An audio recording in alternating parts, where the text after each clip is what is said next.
Rewind-A-Dynamite from the post-wrestling site. AEW, lighting up the fuse. Sit back and enjoy the bubbly as we hear from John and Waiting. Where we're going, we don't need roads. And if the buck stops here, this thing might blow. Everything you hear are opinions of the show. And if you don't like it, go to the forums and let them know. And here we are.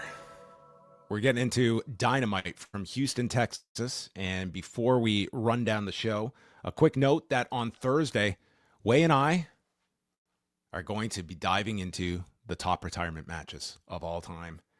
I'm a little nervous tonight because I have Ting it and I have matches left to watch. And this is the latest I have left stuff. So I do have some viewing. Actually, I only have one more to watch, but it's a lengthy one. Oh my God, you're not me at all. You haven't even started, so I don't know how you do this. I started with the shortest match, which is the Funk match.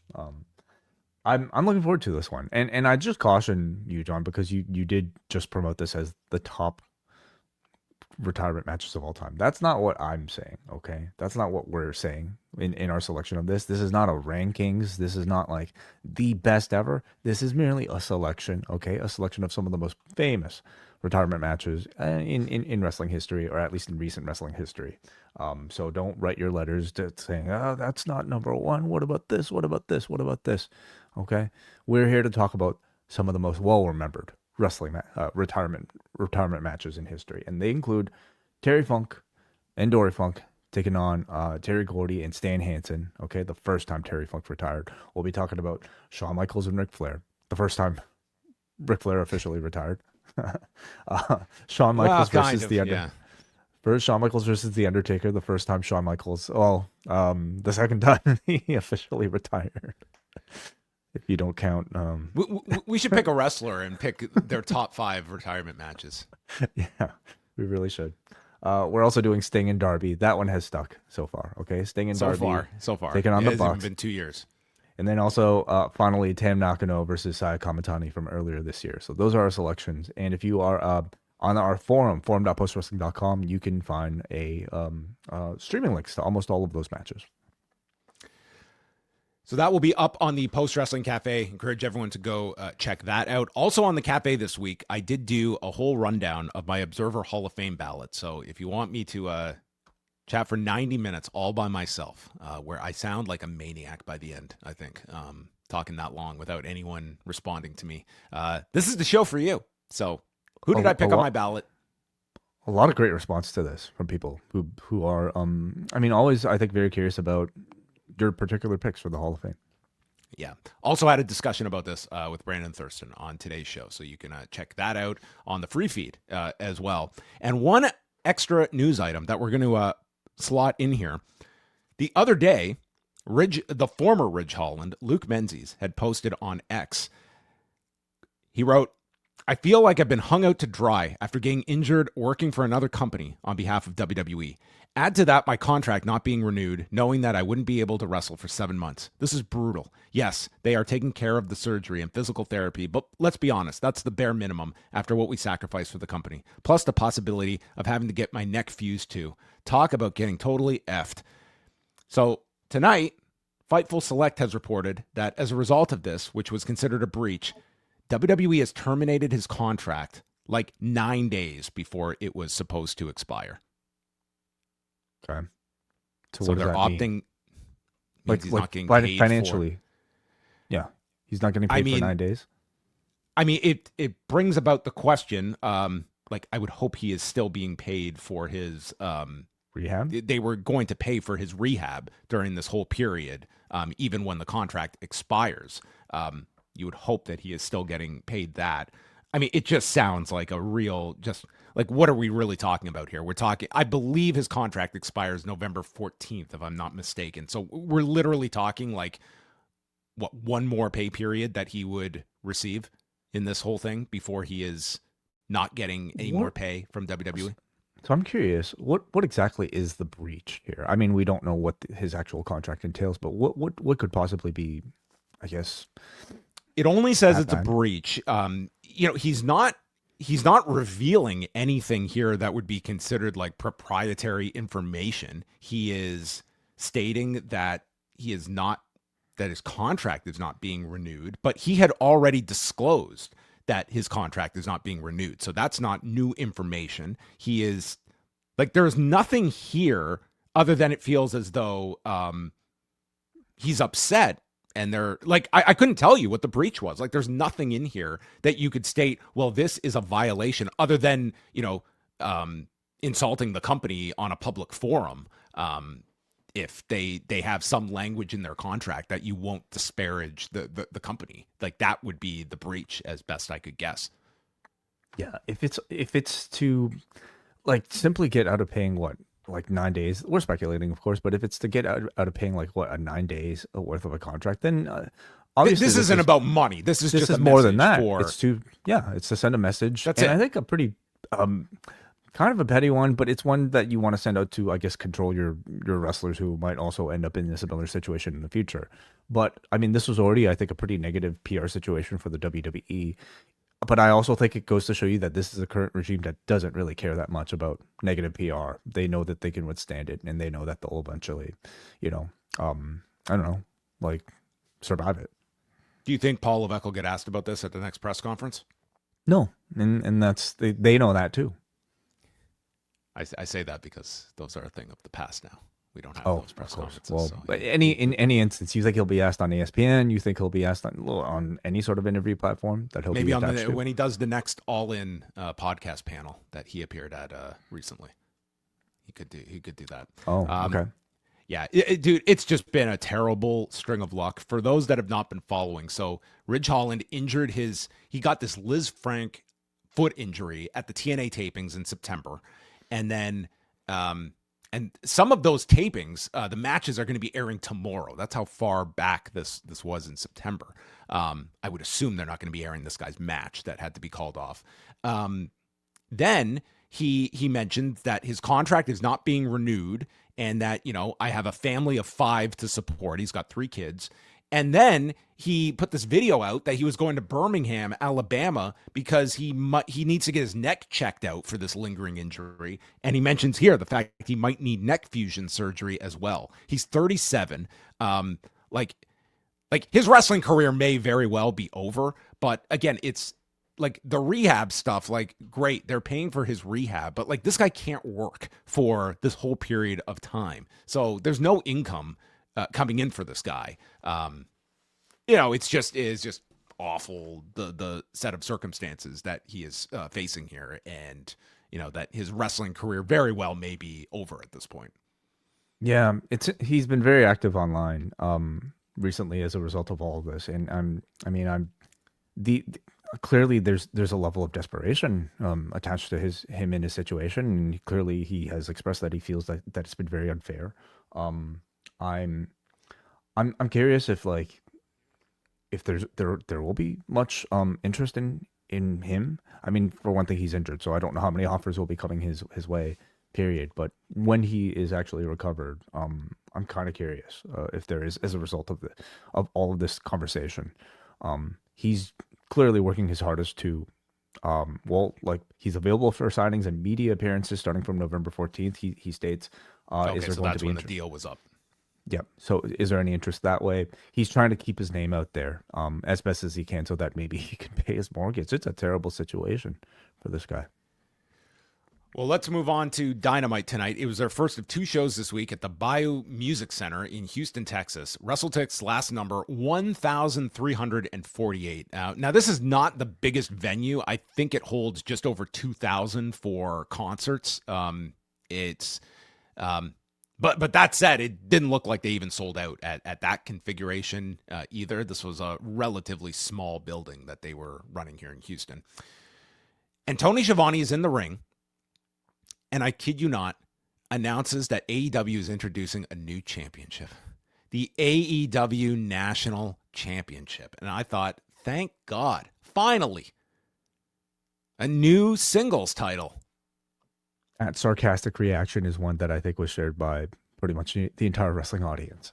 I mean, other than that one tweet that they put up of that one person who was really excited about this new championship, I don't know any other AEW or wrestling fan who's been clamoring for more. I feel one of the tweets they put up was something to the effect of, "What? A new championship?" And I was like, you can read that in many different tones. Yeah. Tony to me is somebody who is usually pretty on the pulse of like what his audience wants. And I just don't know anywhere, any person, any sort of circle that would have been clamoring for more championships. So we're right in the midst of introducing these women's tag titles. Like we've just started this tournament, and outside now of the women's tags, but men, where like the cluster, like the majority of the championships already are. So I do wonder if there's a specific purpose that he intends on using this for that actually makes sense, because on the surface it does not. They're calling it the national championship, which is a throwback to like, what was it, a Crockett championship? What was it? Like, yeah. So this was a championship that was used in like Georgia Championship Wrestling and then absorbed with like, it was defended like in Jim Crockett Promotions, and they're referring to the champion. So they're leaning on the lineage of this national championship, which is an NWA championship right now in Billy Corgan's promotion. So it's actually a title that is, they're using the history of a title that is technically not theirs and is not being, and is like an active championship now for that group, which is just kind of funny. I wonder if they're not calling the NWA National Championship. They cannot call it the NWA National Championship. Still, it does. You do wonder if Billy Corgan might be the litigious kind that might have his ears perked up as a result of. Like they did present this as like they had MVP list off all the past winners of like the NWA version of this championship. So it was. Just kind of interesting. You might get a new name. Like they just consolidated that. Well, it feels like they just consolidated the international championship with which this title was called multiple times on this show by people. Yeah, only to introduce a national one. So, I maybe he's got a bigger purpose for this. But otherwise, I can't understand the decision making behind it. So he is interrupted by the ops, and Joe thinks that Shivani was in on the plan with Hangman last week. I was like, well, no shit. Of course he had to be in on this. I mean, he didn't just improvise this miming technique. And he said there's consequences, and even referred to Shivani as his little Georgia peach. And then security and Hangman run down. Kingston is out with Hook. He's got a crutch, and Paige threatens to beat Joe's ass, and Hook is able to convince Joe to put the trios belts on the line in the main event tonight, and Tony Khan agrees to this over the headset to Shivani. Yeah. Mm-hmm. This is how title matches are earned, especially when you're talking about the trios championship, which I mean, I guess like anybody can be a trio, and anybody can just challenge for the belts without having even teamed together. Orange Cassidy and Claudio Castagnoli in our first of multiple. We have 2 sets of best of 3 series going on between the men and the women to determine who gets the numbers advantage for next week's double blood and guts. And this will continue on Collision. So for the men's side, it was Orange Cassidy and Claudio Castagnoli. Very good match that these two had, to no one's surprise. Claudio is caught in a rear naked choke, snaps the fingers to escape and into a giant swing. And Cassidy does his comeback with the hands in the pockets, hits a Rana and then a drop kick, and did kind of like the Sami Zayn spot, sliding under the turnbuckle into a tornado DDT onto Claudio. And Claudio comes back, Liger bomb, crossface, and then goes for the deadlift from the apron, which Orange turns into the stun dog, goes for the orange punch, is stopped with an uppercut, follows up, hits the orange punch, and then runs at Orange Cassidy, and the final time he's popped in the air is hit with the European, and Claudio wins in 12 minutes and 22 seconds for the Death Riders to be up 1-0 in this best of 3. Bit of an interesting out of nowhere finish with Claudio just like killing Cassidy's comeback momentum with that one European uppercut that he just got the pinfall off of, which I really like. I mean, just kind of offers a bit of a variation from your usual sort of rhythm of a wrestling match, but of course a very good match. It's always fun to watch Claudio toss smaller guys around that are like super athletic, and this was one of those. Cassidy looks stellar as usual. Yeah, great obviously these two, the styles very, very well complement one another. Renee is with Mark Briscoe, Kyle Fletcher, and Don Callis, and he wants to hear from Kyle Fletcher that he's turning down the chance for a rematch, because thus far it's just been Callis that has has turned it down. Said, "You won with a low blow at Wrestle Dream. Let's rematch at Full Gear, only this time no DQ." Callis says, "No, I want something in exchange." So Mark Briscoe is willing to put his career on the line. Callis is not interested in this. He knows the history of career matches in wrestling. No, if you lose, you have to leave the conglomeration and join the Don Callis family forever.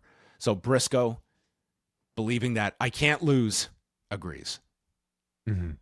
I mean, this feud is like, what is it now? 5 matches in. It's stretched out over like quite a bit of time, but for whatever reason, it feels like they've really burnt this one out to me, and I certainly didn't have that much more interest in seeing another one of them.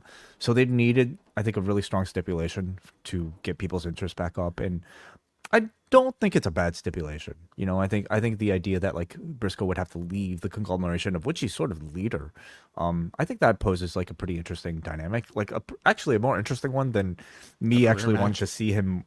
Well, me wanting to actually see him win the championship, because I don't really care to see Mark Briscoe win the TNT championship. I do kind of want to see him as part of the Don Callis family. They promote the Young Bucks and Josh Alexander against Jurassic Express and Kenny Omega at Full Gear, the $1 Million Trios match. Renee speaks with the Bucks, who are with Callis and Josh, and the Bucks avoid answering about whether they are joining the Don Callis family. Callis explains that they are giving them the treatment that they deserve, and all of the family members walk in. Well, most of the family members walk in, including Okada. The Bucks explain they need more time to think about it, and Okada warns them not to take too much time. Yeah. I just want to know what Don Callis' plan, like, ultimately is. Does he want to have every member of the AEW roster in the Don Callis family? Is that what he's looking for?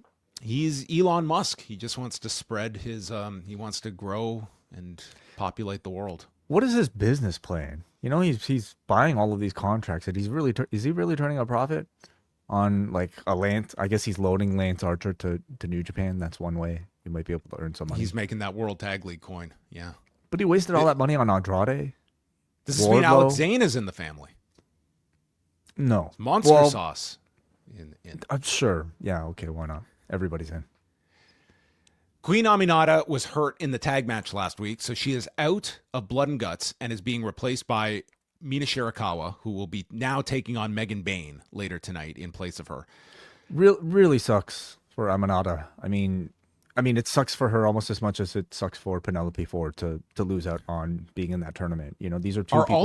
Are all these 6 women going to make it to Blood and Guts next Wednesday?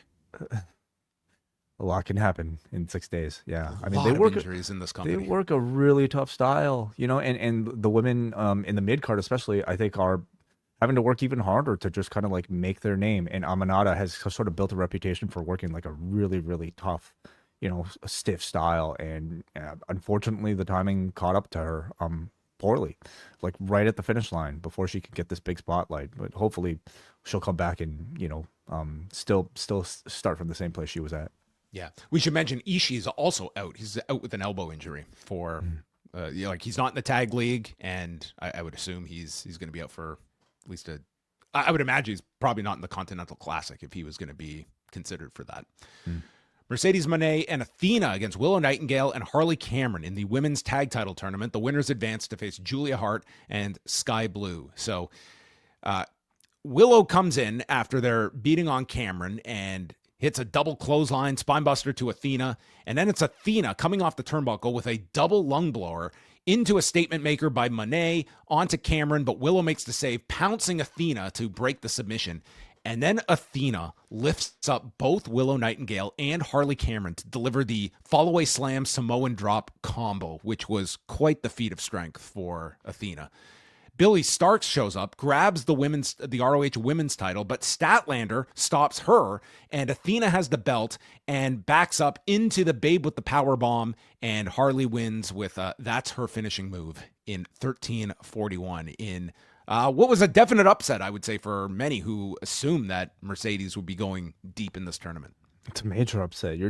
I mean, you're talking about two of like the best records in AEW period teaming up together, and they lose to Harley Cameron making the pinfall on Athena. I Yeah, mean, so I would total assume shocker. Harley's going to get a title shot out of this with Athena. Yeah, I thought it was a brilliant booking move. I love an upset win in a tournament like this. So, I mean, really, there was no reason to pair them up other than to give this shocking defeat and upset win for Harley Cameron. Who, the match itself, I thought was entertaining, and I think like the main focus for me was in seeing Harley Cameron, who I thought looked pretty decent. So, if it's an ROH title shot that she's getting out of this with Athena, I think that's a perfectly suitable direction for somebody like her to go after right now, assuming it gets some publicity on AEW TV and isn't just an exclusive ROH thing, because I don't think that would necessarily benefit her that much. She's almost above like, just an ROH feud. So hope they build to this somewhat, maybe even do the match on AEW TV instead of ROH TV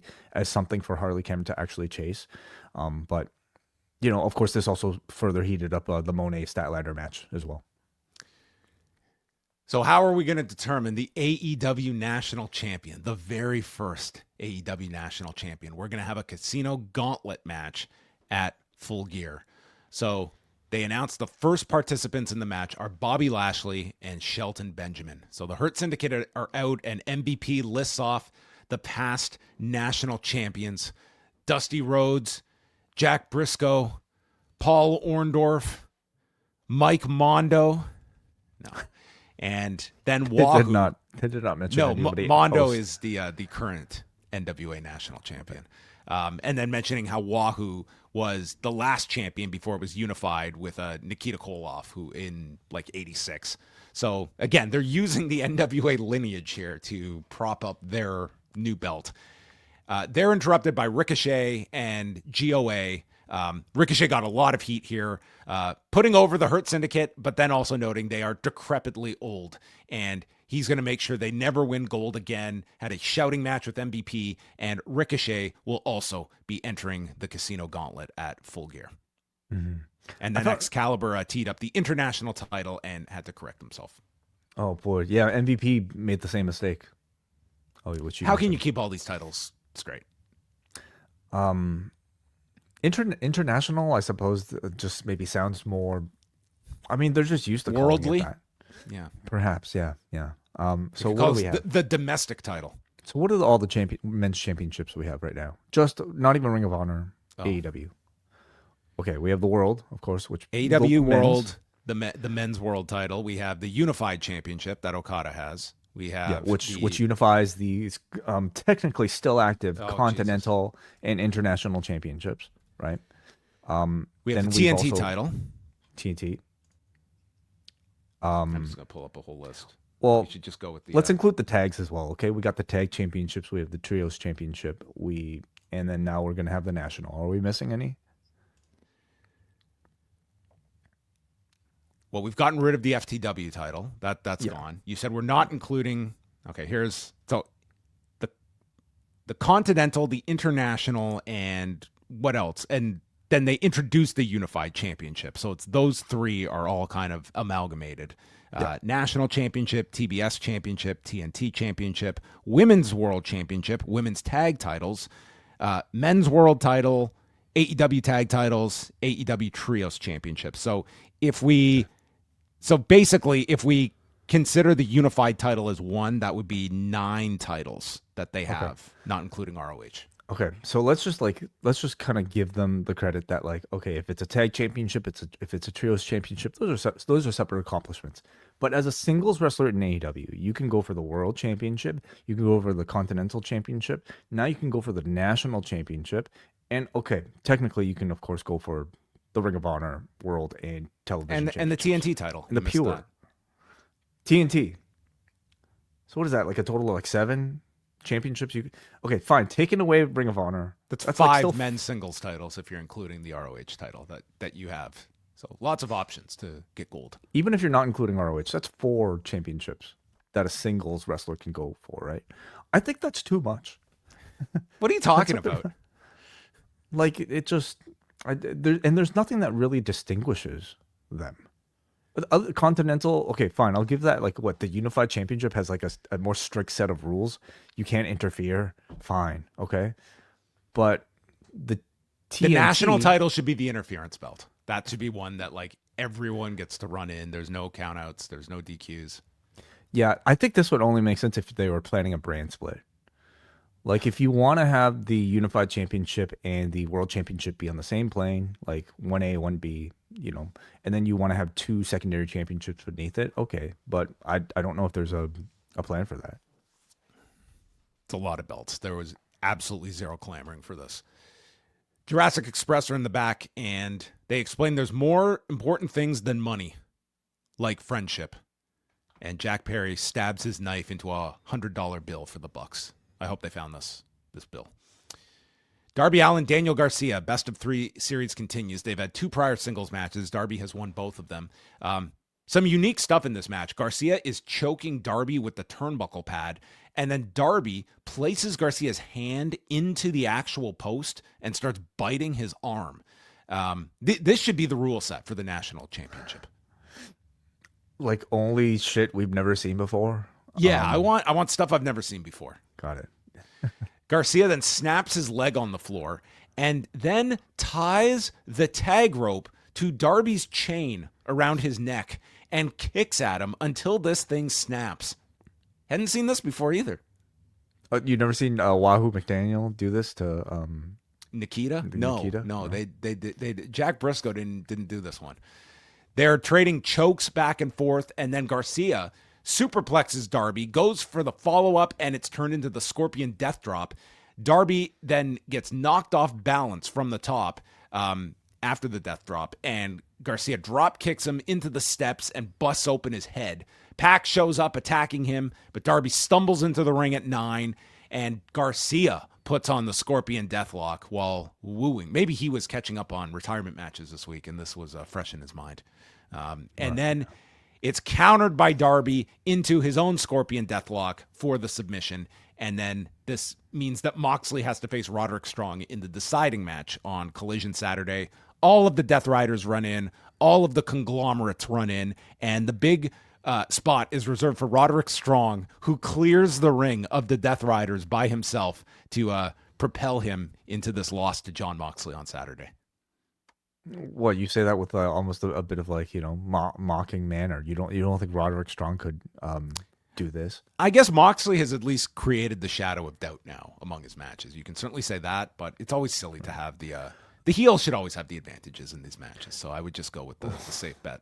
They yeah, I would say so too. But they did have Moxley attack Kyle's leg to. That's right. That's right. He attacked him on injury. the floor, and they specifically noted the knee that he had attacked. So that was part of this post match beatdown too. Yeah. No, I mean, very fun match between the two. I love the fact that they're continuing to push the what is it, a Scorpion Deathlock as like a serious finisher that is sort of like an Achilles heel for the entire Death Riders. This is what Yota Tsuji needs to do. He needs to take Tanahashi's cloverleaf. We'll get there. We'll get to people adopting Tanahashi's finishers soon. That was a Karen Bruce idea, and I really liked it. You get all you can out of Tanahashi. You now, like, it's a garage sale with all his going out of sale for his submission moves and the high fly flow, and all these things have to be handed down. Has Shota Umino not already taken the claim to it? He's kind of collected. That's sort of his gimmick, collecting people's moves, right? They should auction it. Wrestlers have to buy these things.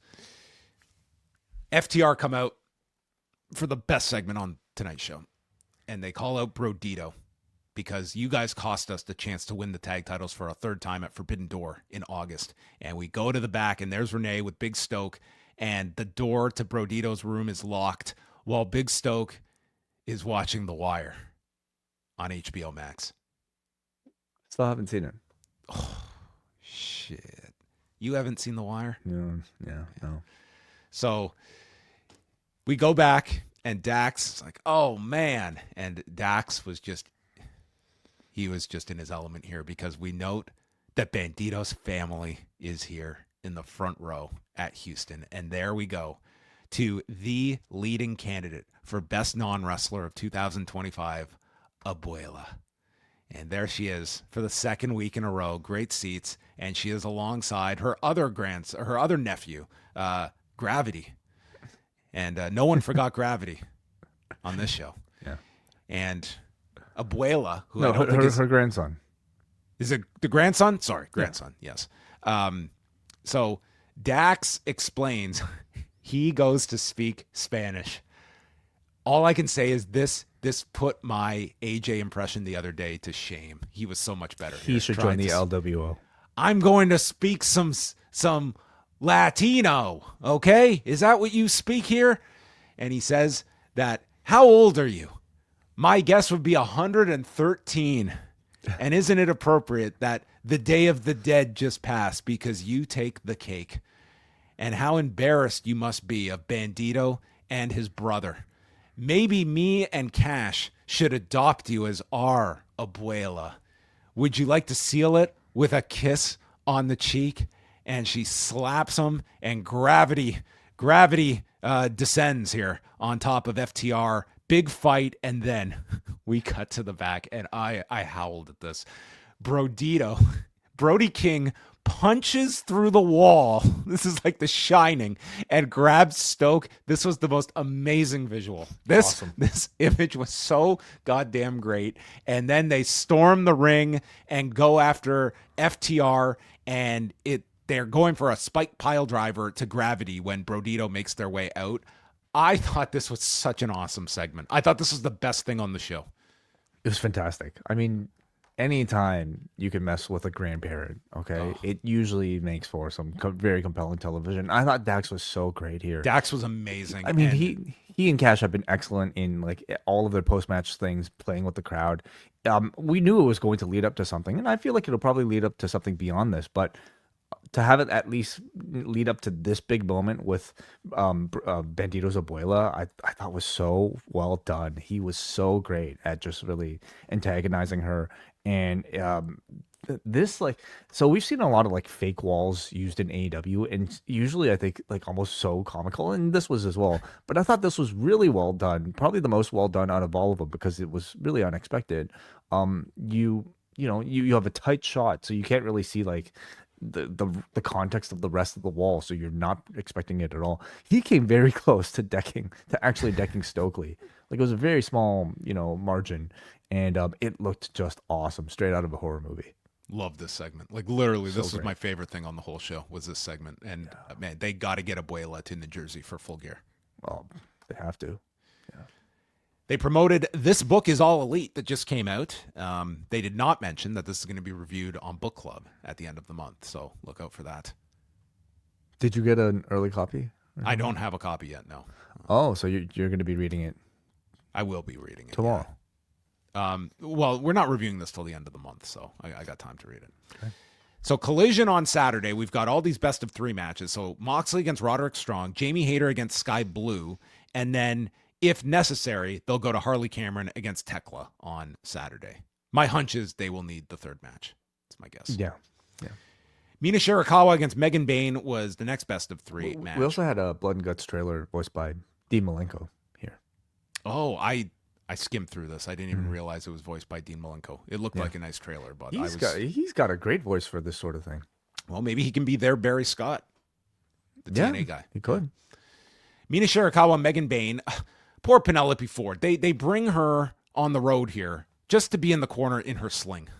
I wouldn't necessarily say poor. I imagine like she still wants to be involved, still wants to like have airtime and not be forgotten. This woman needs surgery. Like, she's going to be gone for a long time. Yeah. Well, maybe they're just she's trying to soak up all of this before she has to go away for a while. Okay. Well, anyway, so she's out here. Tony Storm is on commentary and is asked, who did you think of for a replacement? And she sarcastically mentions Wendy Richter before noting, of course, I called Mina. As they're talking about Blood and Guts, Tony just remarks that Blood and Guts, that's how my sheets look after a long weekend. And I so badly want to see Bryan Danielson. Like, no one responded to this. Nobody said anything. It was just quiet, and we just moved on.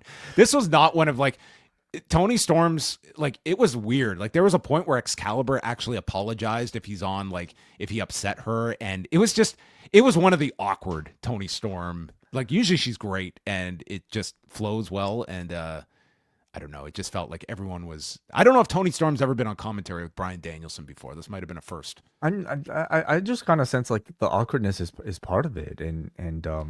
But usually it's funny awkward. This one just was like awkward. I guess that's subjective, you know. I mean, yeah, I'm not sure. Well, maybe are you suggesting like Taz would have been better to play off of for Tony? Nigel is the best. Nigel plays off her the best. So there's a head kick by Mina. She fires up, hits her with a rolling elbow into the corner, and then a sling blade off the top. When Marina Shafir appears, choking Tony by ringside, Mina is distracted and turns around into a flying clothesline and hit with a Liger bomb as Bane wins in 9.5 minutes. Shafir sends Storm into the steps, and just like the men, everyone runs out.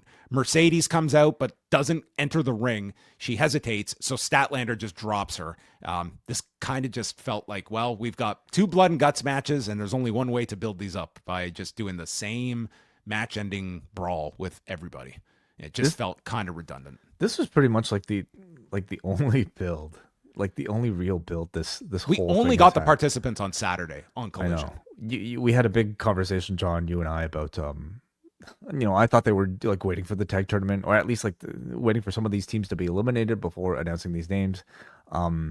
They just announced them. They announced them in like a video package, and that was really it. So I think there's a lot to criticize about the build to this blood and guts, and how like the match will ultimately make us determine whether or not this was a success or worthwhile. But I think the build leaves a lot to be desired. Do you think that having 2 is that a plus, a negative, or it doesn't matter? We'll see how it feels on the night. In my opinion, like we've seen WWE do it perfectly fine. So I think it's a plus. I think it's a great showcase for the women, but there's so much more value they could have had out of the build to it, right? It's going to be interesting next week, because I think it's one where you're going to have a different reaction to those matches if you're watching on TBS and you do have like the picture-in-picture of how that affects like the flow of it, versus, us on Fight, we're not really going to be impacted by that. But if like this is a match that is kind of designed for that commercial-free type of setting on pay-per-view or something, and they don't have that luxury next week for both these matches. You'll have picture-in-picture, but it's not the same. Yeah. And then the show closes with the Ops against Hangman Page, Eddie Kingston, and Hook for the trios belts. They battled Hook for the early part, injuring his back as he rolls to the floor and is checked on by Doc Samson. So then Kingston and Shibata go at it, choking each other, chopping one another, and we get Shibata playing dick heel, and that was the best part of this match. Fun. He does the shattered dreams to Eddie Kingston, and they can't believe that he would do such a dastardly move. And then he's talking to the ref and doing just the bullshit kicks from behind. Like, Shibata is just a natural heel, and he finally gets to play one after so many years. So I found that to be entertaining here. Hobbs and Page, they work up to a hot tag, and he brawls with Hobbs onto the stage, and he takes a world's strongest slam off the stage through a table. That was the end of Page in this match. Joe and Shibata attack Eddie Kingston alone. They're getting behind Eddie. Hook tags himself in and tries for Red Rum and gets hoisted up on the shoulders and submitted with the backbreaker because of his injury. So it's the second week in a row that Hook has had to submit. And the most amazing thing is that they're fighting up the ramp afterwards, and literally with 5 seconds to go, oh, next week it's Hangman Page and Hobbs in a Falls Count Anywhere match. Goodbye. And we just cut to black. It's like, what? It was the most abrupt end to this show in recent memory. And so we've got 3 matches announced for next week, with both Blood and Guts and a Falls Count Anywhere match, which some would call overkill. We will see how that turns out next week. Yeah. We'll see how they book it. So there was a report that said TSN had this listed for 2.5 hours next week. Yes, TSN is listing this. The last I checked, TBS had not updated its schedule, but if I could certainly imagine, like, I could see it. These shows typically go like 2:15. anyway. Anyway, we're not talking like a giant extension on what a regular Dynamite is, and it seems like they do have that latitude when they need it. I think you're going to get even more matches than 2 Blood and Guts and this Falls Count Anywhere match with Paige and Hobbs. So they haven't said that the women's tag title tournament ends at Full Gear. I don't think they've actually said that, but if that is a natural place you'd want to do the finals, and you got a lot of matches to go through here. Yeah, we still got the second half of the first round to get through, so it's 1, 2, 3, 4. You got 4 more matches that you've got to do before you get to the finals. And what has been announced for anything for Collision? Collision, we just have those best of 3 matches. That's all they've announced so far. Okay, so that's 3 matches. So obviously, a lot more will be added on Saturday's show. Okay, all right. Mm-hmm. I loved the FTR segment with Abuela, but I did not find this to be one of the better Dynamites. I thought that the wrestling, I didn't think there was one match that I'll say Cassidy and Claudio was, I thought, the best match on the show. There were certainly moments of good stuff throughout the wrestling, but I didn't find this to be one of the more inspired shows. And by the end of it, I was not at the edge of my seat by the end of this show, counting down to Blood and Guts next week. I just think that I think they're really relying on just it's Blood and Guts, and that's the attraction. Even though this women's one, they've literally been building this for months at this point. They should not be at this place where it feels like a thrown together match, and somehow it does, even though this challenge was issued so long ago. And before that, we were doing all the brawls for weeks and weeks. It's been really long built up, and yet it still feels like they're just throwing it together. I think there's just been too much that they've had to build towards, in particular with the women, with this tag tournament, of which pretty much everybody in Blood and Guts, or most of the Blood and Guts, participants have some sort of involvement in. So you're having to push that at the same time, just pushing Full Gear. So I think there's just a lot that has unfortunately made Blood and Guts feel like a bit of a thrown together show. So the thing about these shows is the in-ring action is always, I think, up to a certain standard, because the wrestling is what the show is sort of built on, and the roster is so good. So I think you'll be entertained if you watch the matches at a certain level anyway. But I think for AEW to feel like the best, it needs to have the expected level of in-ring sort of interest, and also just great storylines that I think we can get behind. And I think the Blood and Guts storyline so far has just been pretty average this year. I do think we're going to get a hell of a show next week. Even the for in-ring all will we be want great. to say. In terms of a Falls Count Anywhere match, I mean, if for a 30-second build-up, I'm sure it's going to be a great match next week, but I could not believe that one. Well, they because of the spot, the match. Well, the World's Strongest Slam through the table is the reason. Does he not need to get does Tony Khan just need their approval? Is Hangman hurt? No, he doesn't need any of that. He just he was laid out there. Is this man physically capable of this strenuous of a match next week? Find out later. Yeah. I guess we'll find out next week. Well, there you have it, everyone. That was Dynamite. So who knows what time we'll be starting next week, but whenever Dynamite ends, we will be going live. Yeah. Greensboro, the site of Sting's retirement. There we go. Yeah. Mm-hmm. So again, we're back on Thursday with Rewind-A-Wai. Again, we're going to be reviewing Terry Funk's retirement from 1983. We're going to review Ric Flair's retirement from WrestleMania 24. Shawn Michaels' retirement from 2010, then Sting's retirement from 2024, and Tem Nakano's from earlier this year, back in April, with Saya Kamatani. So I'm looking forward to this, chatting with these matches with Wai, and a bit of a change of pace when it comes to the trivia gauntlet that I've had to get creative with for a compilation show. So that will also be presented on Thursday's show. And then, of course, we also have, Post Pro Res is currently out right now in the Post Wrestling Cafe feed. That was out on Tuesday. And then the rest of the month, we've got a lot coming up, including Ask Away, TNA Turning Point with John Pollock talking about that one. Collision Course is every single Saturday here. And then even a 90210 Season 4 retrospective coming out later this month. Are you joining us for the 90210 retrospective?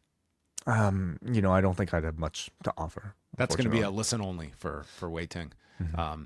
We've gotten volunteers for that Transformers show. Had to turn people down. Oh yeah. Yeah, unfortunately, yeah. It happens to be so. Again, we're talking about Transformers, the animated movie from 1986, and evidently that is sort of a topic that hits the sweet spot nostalgically for a lot of people listening to these. So Just a not lot of us. people, just not you and I, but we will have, of course, our an expert on to help guide us along. So I'm looking forward to that one too. All right. And you're doing Collision on Saturday. Yes, I am. That's All right. So we'll look forward to that. We'll get Wai's fresh thoughts on the best of 3 finality. I'm looking forward to it. All right. We're going to say goodbye to everyone on the YouTube channel, and we're going to keep things going on the Post Wrestling Cafe with the XL version. We have some feedback and questions to get to, and we'll speak with you Friday night after SmackDown.